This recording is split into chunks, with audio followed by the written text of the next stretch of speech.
महिलाओं के ऐसे सोने से रूठ जाती है मां लक्ष्मी, धन का नाश होता है, आती है दरिद्रता। किसी भी स्त्री को ऐसे कभी नहीं सोना चाहिए। नमस्कार, आपका स्वागत है। दोस्तों, हमारे प्राचीन ऋषि मुनि अत्यंत ज्ञानी और विद्वान थे। संसार के कल्याण हेतु उन्होंने ब्रह्मचर्य व्रत का पालन करते हुए जप तप आदि प्रकार के महान कार्य किए हैं। उन्होंने अपनी योग विद्या, ज्ञान तथा अनुभव के आधार पर प्राचीन शास्त्र और पुराणों का निर्माण किया है तथा देवताओं द्वारा प्राप्त ज्ञान को भी उन्होंने शास्त्रों के माध्यम से मनुष्यों तक पहुंचाने का उत्तम कार्य किया है। हमारे धर्म शास्त्रों में स्त्री और पुरुष दोनों के लिए ही महत्वपूर्ण नियमों का वर्णन किया गया है। सुबह जागने से लेकर रात्रि को सोने तक किए जाने वाले सभी नित्य कर्मों से जुड़े महत्वपूर्ण नियमों के बारे में हमारे शास्त्रों में बताया गया है। एक मनुष्य को उत्तम स्वास्थ्य की प्राप्ति के लिए अपने शरीर को कैसे शुद्ध रखना है और इस शरीर को पवित्र करने के लिए नित्य कौन से कार्य करने चाहिए, इसका वर्णन भी हमारे विद्वान ऋषियों ने किया है। श्री कृष्ण कहते हैं, मनुष्य को अपने शरीर से अत्यधिक मोह नहीं करना चाहिए, किंतु उसे परमात्मा से प्राप्त इस शरीर का नाश भी नहीं करना चाहिए। कई बार मनुष्य नाना प्रकार के अनिष्ट कार्य करके अपने पवित्र शरीर को मलिन करते हैं, इसे दूषित करते हैं तथा पाप युक्त बना देते हैं, जिस कारण से शरीर में रोग उत्पन्न होते हैं। मनुष्य की आयु कम होने लगती है और उसे अकाल मृत्यु प्राप्त होती है। आज हम बात करने वाले हैं मनुष्य को अपने शरीर को पवित्र कैसे रखना है और रात्रि को सोते समय कौन से नियमों का पालन करना चाहिए। खासकर महिलाओं को इस एक महत्वपूर्ण नियम का पालन अवश्य करना चाहिए, अन्यथा जीवन में दुर्भाग्य आता है। सबसे पहली बात है कि मनुष्य को नित्य स्नान करना चाहिए। बिना स्नान किए कभी नहीं रहना चाहिए। स्नान से ही शरीर की शुद्धि होती है। स्नान करने के पश्चात ही मनुष्य देव पूजा आदि धार्मिक कार्य करने के योग्य बन जाता है। बिना स्नान किए कभी भोजन तथा पूजा पाठ नहीं करना चाहिए। बिना स्नान किए भोजन करने वाले मनुष्य के घर में लक्ष्मी का वास नहीं होता है। दोस्तों, हमारे सभी धर्मशास्त्रों में बालों के विषय में महत्वपूर्ण ज्ञान दिया गया है। मनुष्य को अपने बालों को कैसे रखना चाहिए, किस दिन कटवाना चाहिए तथा किस दिन नहीं कटवाना चाहिए, बालों को कितना लंबा रखना श्रेष्ठ होता है और बालों से संबंधित क्या तांत्रिक कारण होते हैं, इसके बारे में शास्त्रों में बताया गया है। दोस्तों, हिंदू धर्म में सप्ताह का प्रत्येक दिन किसी न किसी देवता को समर्पित होता है और सप्ताह के प्रत्येक दिन के कुछ नियम भी अवश्य होते हैं। इसी तरह बाल कटवाने से संबंधित भी कुछ नियम होते हैं जो हर दिन के हिसाब से अलग अलग बताए गए हैं। शास्त्रों के अनुसार मनुष्य को अपने बाल मंगलवार, गुरुवार और शनिवार के दिन कभी नहीं कटवाने चाहिए। मंगलवार का दिन मंगल ग्रह से संबंधित होता है। मंगलवार को बाल काटने से जीवन में क्लेश की स्थिति निर्माण होती है, अकारण ही शत्रु निर्माण होते हैं और व्यक्ति का स्वभाव भी क्रोधी बनने लगता है। गुरुवार के दिन भी बाल नहीं कटवाने चाहिए, इससे गुरु कमजोर होता है तथा व्यक्ति की आयु भी कम होने लगती है। इस दिन बाल कटवाने से धन संपत्ति का नाश होता है और दरिद्रता भी आती है। शनिवार के दिन भी बाल कटवाने से मनाही की गई है। शनिवार का दिन शनि ग्रह से संबंधित है। इस दिन बाल कटवाने से अशुभ घटनाएं घटने लगती हैं। इसीलिए शास्त्रों में मंगलवार, गुरुवार और शनिवार के दिन बाल न कटवाने की सलाह दी गई है। लेकिन बुधवार, शुक्रवार और रविवार का दिन बाल कटवाने के लिए शुभ माना गया है। इसमें से शुक्रवार का दिन ही बाल कटवाने के लिए सबसे अधिक शुभ माना जाता है। इस दिन बाल कटवाने से जीवन में सुख शांति आती है और धन संपत्ति में वृद्धि होती है। दोस्तों, शास्त्रों के अनुसार वातावरण में कुछ ऐसी लहरें अर्थात सूक्ष्म ऊर्जा होती है जो हमें आंखों से दिखाई नहीं देती है।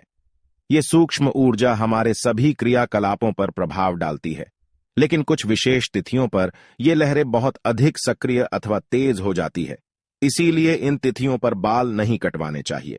अमावस्या, पूर्णिमा के दिन बाल कटवाना बहुत ही अशुभ माना गया है। इस दिन जो अपने बाल काटता है उसके जीवन में नकारात्मकता और दुर्भाग्य आता है। साथ ही मध्य रात्रि में भी अपने बाल नहीं कटवाने चाहिए। इस समय पर वातावरण में तामसिक और नकारात्मक ऊर्जा का प्रवाह अधिक होता है, जिसका सीधा असर हमारे मस्तिष्क पर पड़ता है। इसीलिए रात्रि में बाल न काटने की सलाह दी जाती है। साथ ही शास्त्रों के अनुसार पवित्र त्योहार, श्रावण मास, संक्रांति, ग्रहण आदि दिनों में भी बाल नहीं कटवाने चाहिए। इन दिनों में बाल कटवाने से पाप लगता है और जीवन में दुर्भाग्य आता है।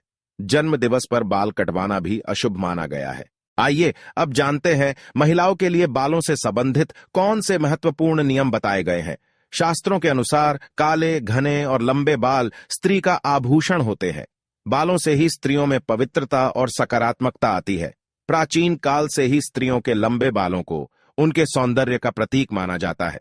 लेकिन लंबे बालों से जुड़ी महत्वपूर्ण बात आप सभी को ध्यान में रखनी चाहिए। शास्त्र कहते हैं कि स्त्रियों के बाल कमर के नीचे तक नहीं होने चाहिए, और यदि हो तो उन्हें इस तरह से बांधकर रखना चाहिए कि वे जमीन को स्पर्श ना करें। स्त्रियों के बाल बहुत ही संवेदनशील होते हैं। बाल जमीन पर टकराने से जमीन पर फैली नकारात्मक ऊर्जा बालों के माध्यम से मस्तिष्क में प्रवेश करती है, जिसके नकारात्मक परिणाम भोगने पड़ते हैं। साथ ही शास्त्रों में कहा गया है कि स्त्रियों को अपने बाल कभी गंदे नहीं रखने चाहिए, इससे मां लक्ष्मी रूठ जाती है। साथ ही स्त्रियों को अपनी मांग में सिंदूर अवश्य लगाना चाहिए, इससे स्त्रियों को सौभाग्य की प्राप्ति होती है। स्त्रियों को अपने बालों को हमेशा स्वच्छ रखना चाहिए। इसके पीछे धार्मिक कारण यह है कि बाल स्वच्छ रहने पर सिर में खुजली नहीं होती है, और सिर में हमेशा खुजली करते रहना शास्त्रों में अशुभ फलदायी माना जाता है। गरुड़ पुराण में कहा गया है, जो स्त्री अपने बालों को खुजलाते हुए पूजा पाठ करती है, उसकी पूजा विफल हो जाती है। स्त्रियों को दोनों हाथों से जोर जोर से अपने बाल खुजलाते हुए गुरुजनों तथा बड़े बुजुर्गों से बातें नहीं करनी चाहिए। बालों को सुलझाते समय जो बालों का गुच्छा निकलता है, उसे अच्छे से फेंके। उसे यहां वहां फेंकने पर उसका दुरुपयोग हो सकता है, क्योंकि तंत्र मंत्र साधना और जादू टोने में हमेशा लंबे बालों का उपयोग किया जाता है, और इसका असर जिस व्यक्ति के बाल है उसके ऊपर पड़ता है। इसलिए महिलाओं को हमेशा अपने बालों को संभाल कर रखना चाहिए। शास्त्रों के अनुसार मासिक धर्म के 3 दिनों तक स्त्रियों को अपने बाल नहीं धोने चाहिए, साथ ही अपने बाल भी नहीं कटवाने चाहिए। वैज्ञानिक दृष्टिकोण से देखा जाए तो मासिक धर्म के समय हमारा शरीर बहुत कमजोर होता है, और इस समय कोई भी ऐसा काम नहीं करना चाहिए जिसमें अधिक ऊर्जा की आवश्यकता होती है। कभी भी सूर्यास्त के बाद या सूर्यास्त के समय बाल नहीं धोने चाहिए, ऐसा करना अशुभ माना जाता है। आइए अब जानते हैं स्त्री और पुरुष को कैसे सोना चाहिए। शास्त्रों के अनुसार सोते समय अपना सिर हमेशा पूर्व अथवा दक्षिण दिशा में करके ही सोना चाहिए। उत्तर अथवा पश्चिम दिशा में सिर रखकर सोना अशुभ माना गया है। दक्षिण मृत्यु की दिशा मानी गई है, इस दिशा में अपने पैर कभी नहीं रखने चाहिए। इससे मृत्यु देवता यमराज का अपमान होता है। इसके पीछे वैज्ञानिक कारण यह है कि पृथ्वी की चुंबकीय ऊर्जा सतत प्रवाहित रहती है। यह चुंबकीय ऊर्जा उत्तर से दक्षिण की ओर बहती है, इसीलिए अगर आप उत्तर में पैर करके सोएंगे तो यह ऊर्जा पैरों से होकर मस्तिष्क तक जाती है, जिससे रक्त का प्रवाह ठीक से होता है। साथ ही शास्त्रों में कहा गया है कि उत्तर की ओर सिर करके सोने वाले व्यक्ति के पास धन कभी नहीं आता है, उसका संपूर्ण परिश्रम व्यर्थ हो जाता है। लेकिन दक्षिण की ओर सिर करके सोने से धन संपत्ति में वृद्धि होती है। स्त्रियों को रात को सोते समय अपने बाल खुले नहीं रखने चाहिए। बालों को हमेशा ही बांधकर सोना चाहिए। बाल बांधकर सोने से ऊर्जा का संतुलन बना रहता है। बाल खुले रखकर सोने वाली स्त्री के घर में लक्ष्मी का वास नहीं होता है, और हमेशा धन से जुड़ी समस्या बनी रहती है। तो दोस्तों, इस प्रकार से हमारे शास्त्रों में स्त्री और पुरुष को सोते समय पालन किए जाने वाले महत्वपूर्ण नियमों के बारे में बताया गया है। उम्मीद है आपको यह जानकारी अच्छी लगी होगी। वीडियो को लाइक जरूर करें और कमेंट में जय श्री कृष्ण तथा जय मां लक्ष्मी जरूर लिखें। साथ ही चैनल को सब्सक्राइब करना ना भूलें। आप सभी का धन्यवाद।